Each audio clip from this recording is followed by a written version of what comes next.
Hi everyone, I'm Joanna Penn from thecreativepenn.com and today I'm here with A.K.Benedict. Hi Alexandra. Hello there, how are you? I'm good, and if people are on the video, it is almost Halloween here, isn't it? Which explains your get-up behind you there and the skeleton, which is cool. Yes, hello there, there's the skeleton. That's Brian the skeleton.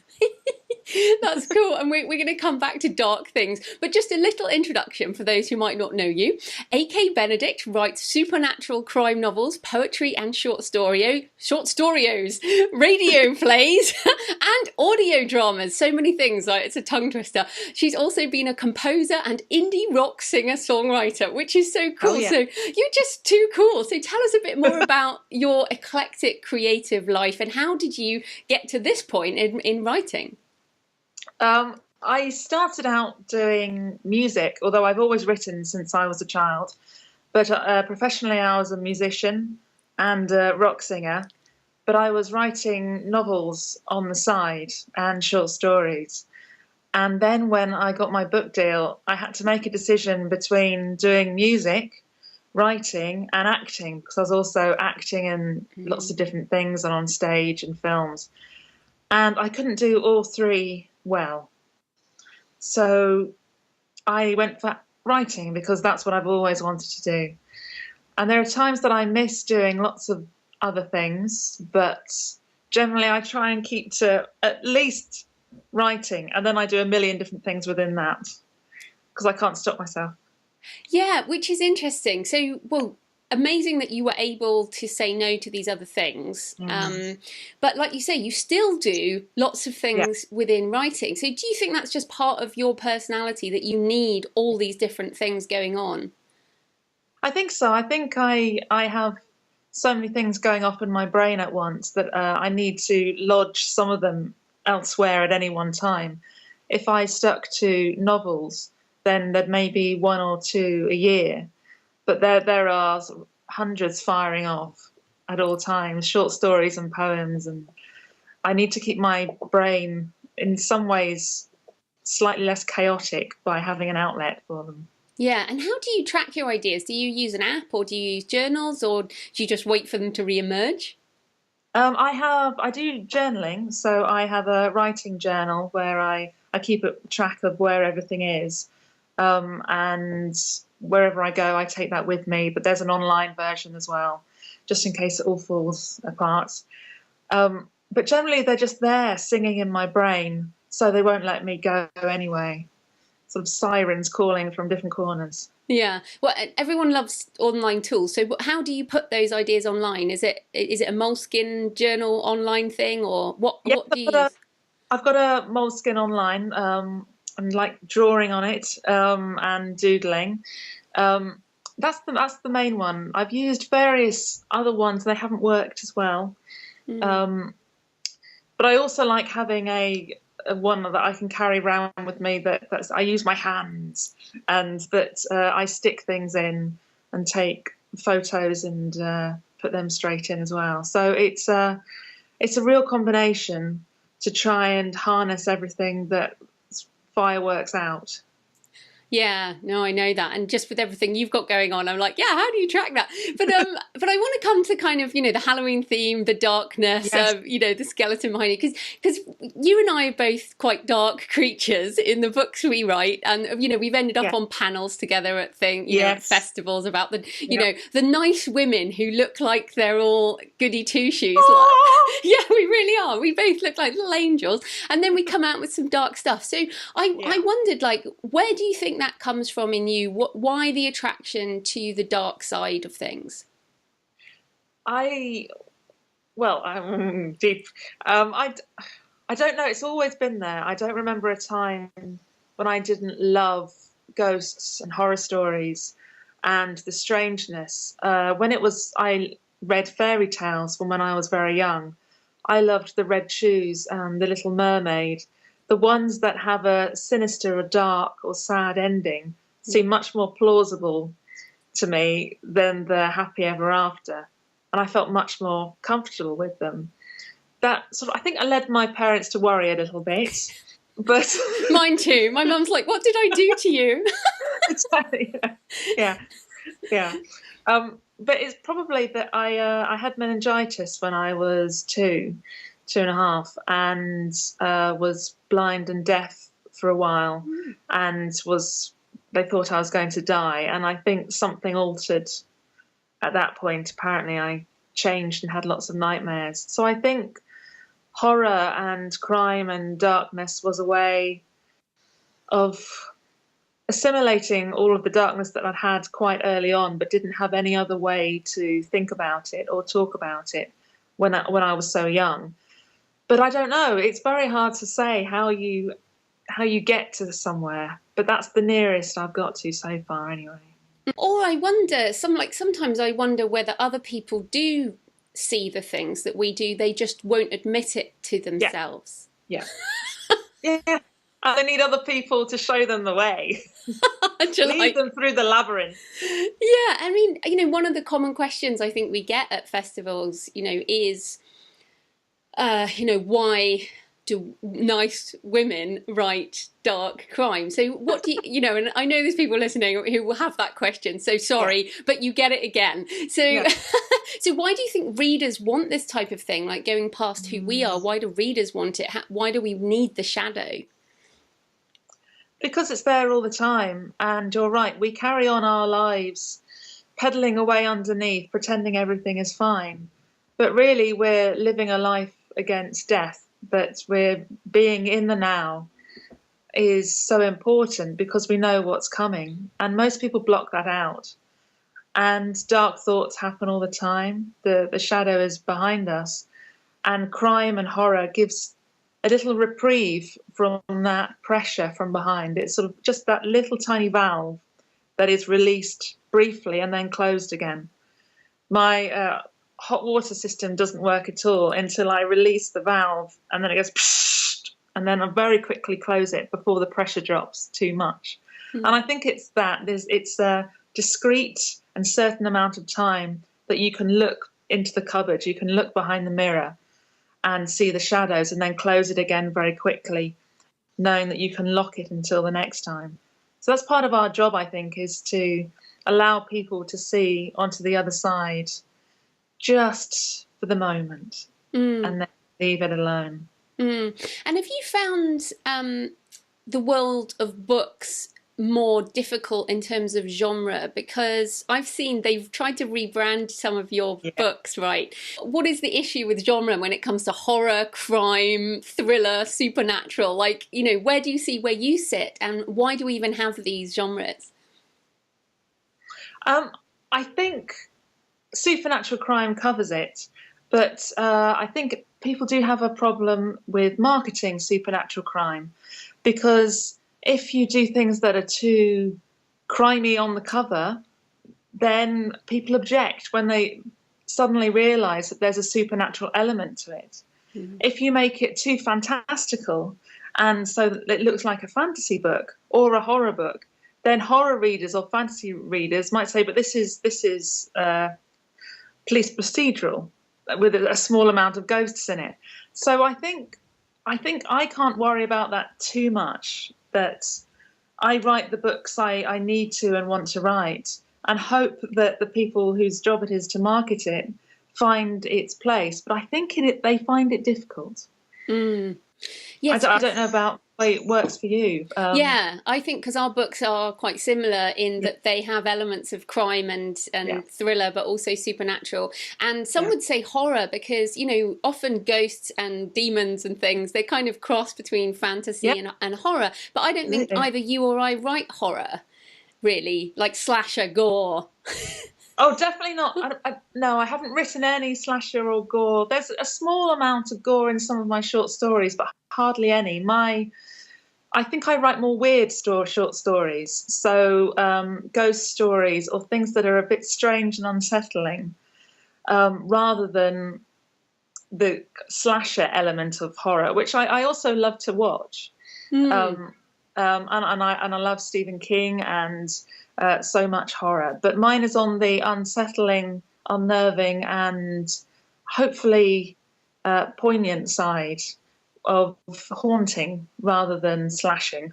Yeah, and I feel, that's kind of why I wanted to talk to you. And I always, Yeah. like seeing you at festivals. So I feel like there's a few of us who kind of fall through the gaps Yeah. of, and the others Yeah. sort of look at us in a weird way. You mean you have supernatural stuff in your crime Yeah. work? And it's like, Yeah. yeah, what's wrong with that? But I think it's fascinating. How do you think? Because of course, you're traditionally published and very, Yeah. in that world. But you've come out of the kind of indie music scene, and of course, I Yeah. wondered how you think that does music have the same type of genre split and the same type of rules than Yeah. books do?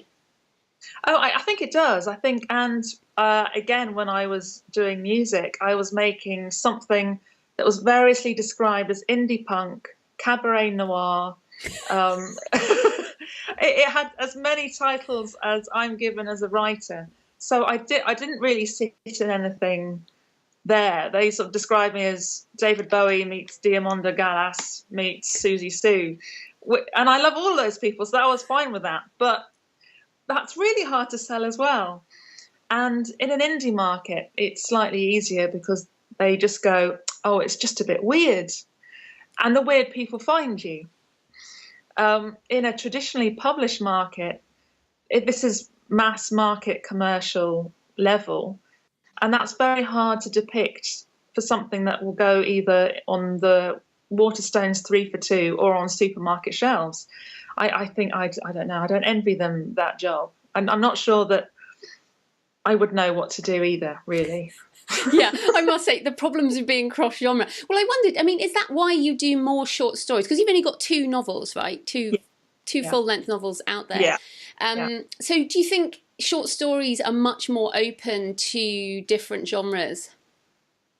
Yes, I think so. And there is a big market for short stories, particularly in the sort of ghost stories element and more horror. Not so much crime short stories, but ghost stories really fit well with short stories. There's the short, sharp, unnerving horror that you sit down with a drink in an evening in winter. Is less suited to a crime short story, I think. And I love writing them. And reading them out to an audience as well. So it's, and also audio drama works because that combines my love for science fiction as well as horror and fantasy as well as everything else that I do. So I can all bundle it into one. And it's much more easily accepted, I think, in a market like Big Finish that I write for audio drama. So let's come to audio drama because I find it so interesting, and I've been looking at this because I feel like screenplays, like people write screenplays for movies or TV and most of them never get made, and yet audio dramas seem much more accessible. So tell us, and you also written radio plays for Torchwood and Doctor Who, which are very, very cool. So tell us about how is writing for audio specifically different to writing novels or even screenplays? When I was starting to learn how to write audio drama, it was getting my head round that all the audience has to go on is sound. So when I'm writing a novel, I can be the cinematographer and the makeup artist and the costumier and everything else. But in audio, all you have is what a listener will have playing in their ears. And you can create a very visual sense from what goes into the ears, but you have to be very aware of it. So the writer for an audio drama puts in all the effects so that they know what to do. And I didn't realise that to start with. I kind of assumed wrongly that somebody else would do that. But you have to hear it all in your head in order for a sound designer to be able to then translate your words into sound. So that was the first one. And then conveying through dialogue without it being very expositional. So here I am standing in a car park. Oh, look at those cars. Zoom. It's quite tricky. So in that case, would you write like a line, sound of cars passing on a road or something? Yes. So FX would be traffic noises, cars going quickly, cars going slowly, something that would impact on the scene that's just about to come up. So, and that may be then drawn on that one of the cars stops or there's an accident or something that then plays into plot, or it's just background. But you have to be very aware of painting an owl picture as you go along. It's quite fun. It's quite challenging, but it's fun. Do you think you can do that, or that you came naturally to that because you come from music? I hope so. I think so, because I do think in that way anyway. I'm always thinking about sounds, and when I write, I use the senses a lot. I use smell and sound in particular to paint pictures when I'm writing. So I think that element came relatively easily. The structuring of it and other elements are harder for me, but yes, I really love sound, all elements of sound. And I used to do sound design as part of my making music. So when I was composing, I would sometimes do a score with really strange, weird noises on it, and also Foley, so various sound effects. So I think that all came into handy as well. Yeah, wow. That's so interesting. And now I think, like, I was thinking, oh, I'd love to do that. And I don't use sound much at all. In fact, I spend a lot of my time with earplugs in and noise cancelling headphones on. Like, I like silence. So I'm like, okay, maybe I won't try audio drama. But I'm interested because, of course, you know, with Torchwood and Doctor Who, you're very constrained as to the world and the characters. So how different was it writing in an established world versus making stuff up? They've both got pros and cons. Stepping into existing characters feels like shoes that have already been worn, but you can still skip in and dance in. So I know Doctor Who and Torchwood very, very well. I'm a huge fan since when I was tiny. So I knew the voices quite well. So it felt like ventriloquism in some ways, but also that I get to get these characters that I love to say and do things that I wanted, which is liberating in its own way. And so there are constraints and there are things that you can't show and things that you can't mention because it may conflict with canon or something that's about to come up. So there are restrictions all over the place, but in some ways that then opens up new doors and makes me think again and hopefully end up somewhere that's more interesting or at least is more me.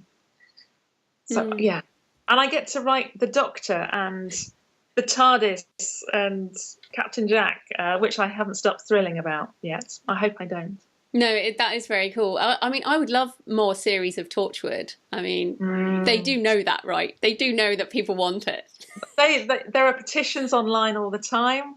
They really want it. I was really privileged to be able to write an episode of Series 5 of Torchwood, which is basically carries on from the TV series, but for audio. So I had all the notes from Russell T Davies, who set up Torchwood and is behind it all, and the ideas for new characters and new developments. But I'd really love to see it on screen. It's wonderful in audio, but there's nothing like seeing Captain Jack's coat, flapping as he strides down a corridor. I actually think they, I do like Doctor Who, but not as much as Torchwood, and I'm pretty sure it's because of they went much darker. Yes, darker Torchwood. And weirder. Yeah, darker and weirder, and just generally, a bit out there, and Cardiff, obviously. Obviously Cardiff. Weird Cardiff. So just back on that. So how, if people are interested in writing audio plays and dramas and things like this, how did you get that work? Because it seems like you can't just rock up and go, hey, I'll just write something for Torchwood. No, you can't. It was kind of tangential in one of those sort of wonderful, weird ways that happens when you go to festivals sometimes. And I went to FantasyCon for the first time about 3 years ago, and I met some people who wrote for Torchwood and Doctor Who, both novels and audio drama. And I was immensely impressed and started jabbering away. I didn't really think anything of it. And then about 6 months later, I got an email from the producer of Torchwood who said that he'd been asking around and my name had been put forward and said to read my novel. So he read The Beauty of Murder, which deals with a time-travelling serial killer. So it has science fiction and fantasy elements mixed with crime. And said, we'd love you to write an audio drama with Captain Jack and Queen Victoria. Go. So it's actually going to festivals sometimes brings about these weird and wonderful opportunities. And you can call it networking or just making friends with people who love the same things you do. And if it's genuine and authentic, I think it can come. There are really standard opportunities to get into Big Finish, who produce audio dramas for Doctor Who and Torchwood. I think twice a year maybe they put out a call for short trips, which is sort of a short version, and they look for new talent that way. So there are more conventional ways to get in, and you can also write spec scripts for Radio 4 and things like that. So there are ways in, but like lots of these, it's bumping into people, talking, relationships grow, and something comes out of it. So there are both ways in, I think. Well, that's interesting you mentioned festivals, because I follow you on social media and you are often at festivals. Now you are a performer and you like dressing up, don't you? So you are often dressed up at these things, and you look like you're having a lot of fun. And to my surprise, when I sung with you at a karaoke event, you're a hell of a singer, and I was like, oh crap, she knows how to sing. and now you're part of the Slice Girls, which I am. Are tell people about the Slice Girls, because it's very cool. The Slice Girls are a group of female crime writers who sing about love, sex, death, and crimes while wearing corsets. And appear only at literary festivals? Yeah, so far anyway. I think there was a launch that we went to for Bloody Scotland and we performed at.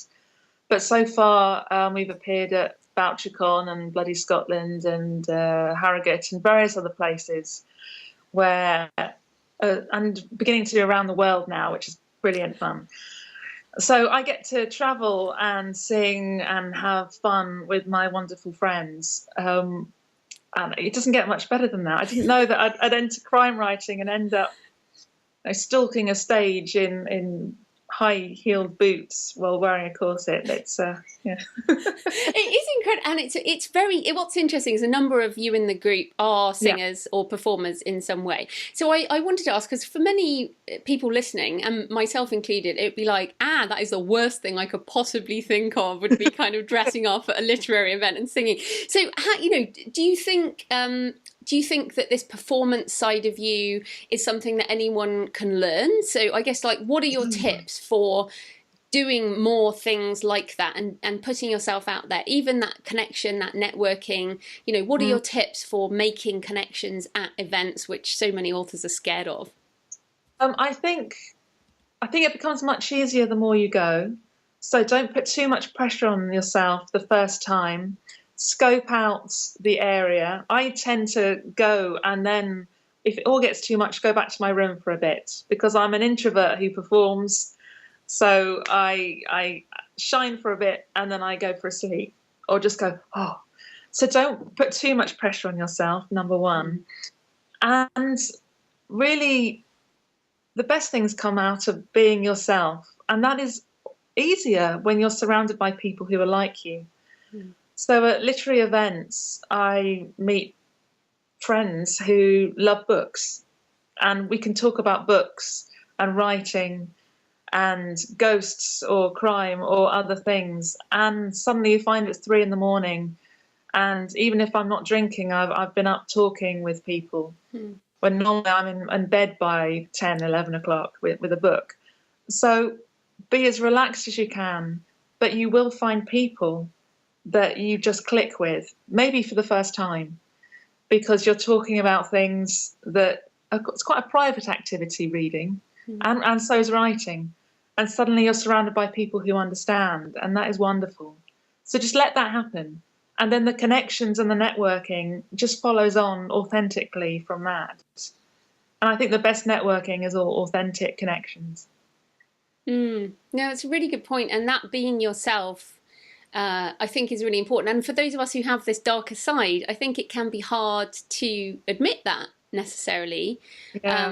So I wondered about the dressing up thing, right? Because is it easier, like you say, you're an introvert who's a performer. Do you find that you're putting on a performance? So by dressing up, you're almost hiding your real self and sort of showing people a side, and then you can kind of keep a mask almost. It's almost the other way around. It's so applying lipstick or just changing my hair or popping on the corset. You can't pop them on. It takes quite a lot of effort between the lot of us backstage in a sort of human caterpillar kind of way.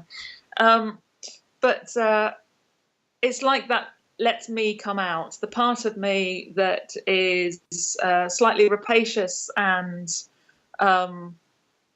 dominant and can stalk around the place is there all the time, but needs a stage and some structure and accessories just to let go. And it's about letting go. So it's less about hiding than unleashing. And sometimes props are all it is needed just to unleash. Just like on Halloween, people put on masks in order to unmask themselves, so they can find their darkness and show it by slipping on a skeleton costume. And then they can inhabit that part of them that we all have. And that can be quite elaborate or just very simple. But it's finding whatever way you can to express what is lurking and pacing around inside me. No, that's awesome. And it's actually something I've been thinking about because I do a lot of speaking, keynote speaking as well as panels, and I find it utterly exhausting. And someone suggested that I should have acting training because of what you learn as an actor around breath work and energy. So do you, because you're an actress as well, I mean, you've done all kinds of things, so is that something that you've learned, is the control of your energy and breath so that you're not so tired? Yes, I had ME for a very long time in my 20s and early 30s. And I was performing at that time and would sort of unleash something and then be prone for a month afterwards. So I had to learn how to breathe and not let all this energy suddenly explode, but actually channel it. And that just took a while, but now I can go on stage and not be exhausted afterwards.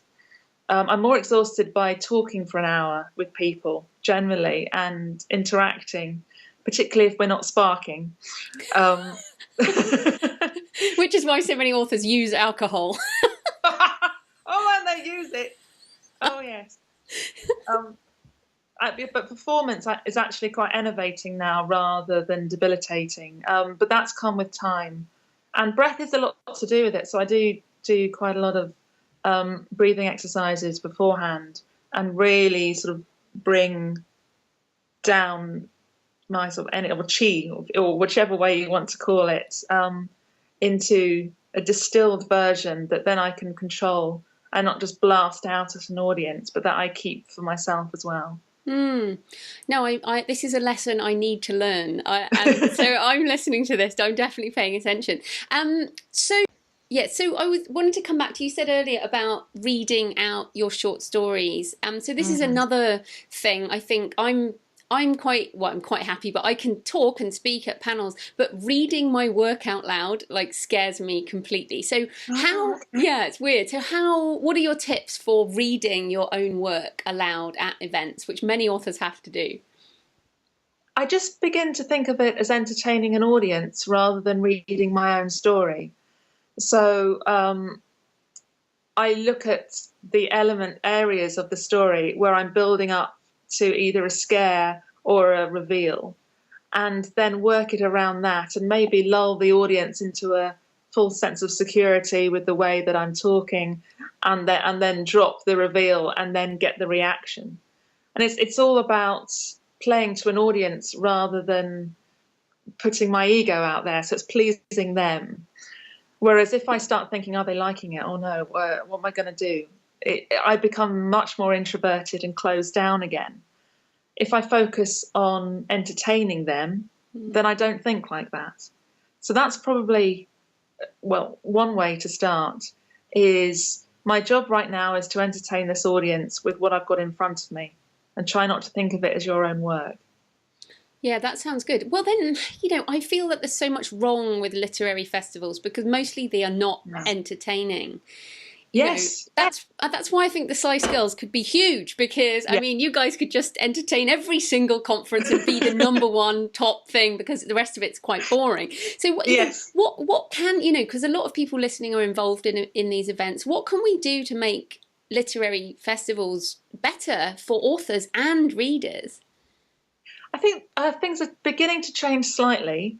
Places like Bloody Scotland and Butte, they brought in, well, kind of invented the Slice Girls in Bloody Scotland because they wanted a proper Scottish music night and thought we'll draw on these resources of singers and entertainers within crime writers. And there are quite a lot that we can use. And they also have a late night quiz, which I did with Mark Billingham and Val McDermott and people at Bloody Scotland this year, where it's about fun and entertainment and laughter rather than a serious, let's do a quiz and see how much we know. It's about just entertaining the audience and making them laugh and go home with a smile on their face. So bringing more of those things in, funny panels where the aim is just to have fun, where you ask them weird questions. Kevin Wignall asks some wonderful questions. Well, you were on that panel, right? Yes. Yeah, he asks things that children will ask. Yeah. Yes. And so interspersed with something serious is something that is just hilarious. And I think that kind of thing can happen a lot more rather than the, We are all so intelligent and so serious. Yes. Because when you've got that for 3 days, that's no fun, is it? No, I must say, we have to do something. I feel like the industry does need that shake-up. So, yeah, I think you're right. There's a lot that's starting to happen. The Scottish are a lot better at it, I think, than the English. Yeah. And the Americans, well, we'll see. Love all the Americans listening. Right, so we're almost out of time, but what are you, like, what are all the things you're working on right now? Like, what are you juggling? Okay. I have 1, 2, 3, 4 audio dramas on the go at the moment in various different things that I can't say. I've got a short that I'm writing at the moment. I've got 2 adult novels on the go and one, I've just finished a children's crime novel. And some short stories, probably. And some short stories, yeah. And I'm writing an album slowly, as well. But music album. Yeah. I'm just beginning to start doing my own music again. But there's a lot bubbling at all times, as you can see. Yeah, wow. Well, then, final question has to be: so, do you schedule your time like for each of those projects, or how do you manage your time between all of that? Often really badly, but I tend to split between morning, afternoon, and evening. So morning, I like to get some scripts done. Afternoon is sort of my more introspective prose time, so I tend to do my novels.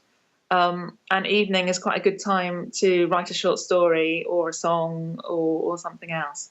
So yes, they each have their own feeling according to what part of the day it is, as to whether it's quite practical in the morning or sort of slightly more navel-gazing in the afternoon.